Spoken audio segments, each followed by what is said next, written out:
On February 24th, 2018, California Democrats for Peace and Justice, a grassroots coalition, held a program and panel with party leaders, activists, and experts during the California Democratic Party convention in San Diego. The focus was the need for engagement and understanding concerning BDS, the boycott, divestment, and sanctions of Israel.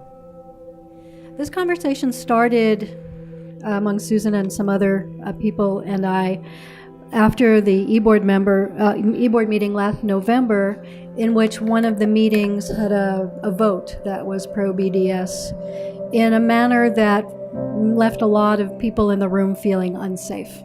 Unsafe to vote yes, unsafe to vote no, unsafe to abstain, unsafe to have any kind of a visible vote that was different from the vote that was being put forward.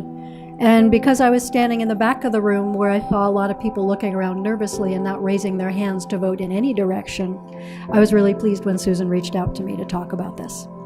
Finding solutions for peace, finding solutions to bring folks together in the communities and not losing a generation again. I don't think anyone in this room's thrilled with the situation right now in Israel and Palestine. We all want a two-state solution where people are living in peace. We all want a two-state solution that's working together to solve some of the bigger threats to humanity, climate change, and some of the other challenges. You look around and you think, wow, we've got so much diversity in our party, and that's our strength. The fact that we can come together and not necessarily agree 100% on something, but get to the point of consensus is the strength of the Democratic Party. Our ability to talk to one another before and after a disagreement, during the argument, is what's going to give us strength. When we ignore one another, when we don't want to see each other's viewpoint, all we are doing is empowering the right. Over 3,000 years ago, an indigenous people developed a thriving civilization and culture in their ancestral homeland. Over time, they were conquered by a series of aggressive foreign empires, and while some stayed in their own communities, most of them were scattered across Europe and the Middle East. And for 1,900 years, they lived as a mostly oppressed, stateless minority, suffering persecution, expulsions, and ultimately a genocide. They barely survived, but never lost hope of returning to their indigenous homeland. And once released from their ghettos, they started a liberation movement and went home to join those who were already there. And they built one of the most vibrant, diverse, inspiring nations the world has ever seen. And that nation is the state of the Jewish people, Israel. And like all nations and like all democracies, it is a highly imperfect nation that also makes mistakes. Yet now we face a movement called BDS, boycott, divestment, and sanctions, which rejects coexistence and claims that this state is so uniquely evil that the Jewish people, and only the Jewish people, deserve to have their right to self-determination stripped away once again, and it attempts to do so in the name of progressive values. When I was 21, that was the first time that I actually met Palestinian. We went to a peace delegation in the Netherlands, a few Israelis and a few Palestinians. And it was in the summer of 2014. So we flew to the Netherlands, and while we were there, after a few days of storytelling workshop, the last operation in Gaza started. And we didn't know that when we were flying there.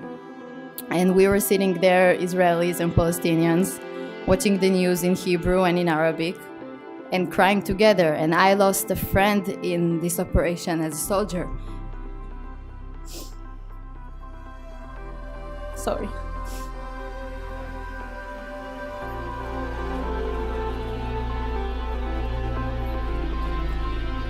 And they lost their families in that operation.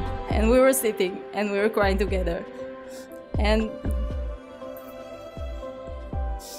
that was the moment that I realized that it's not in the politics. It's not whether I oppose some party or I oppose some idea.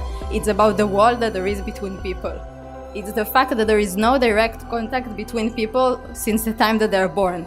And people can only imagine how the other looks like, and they imagine it as their complete enemy.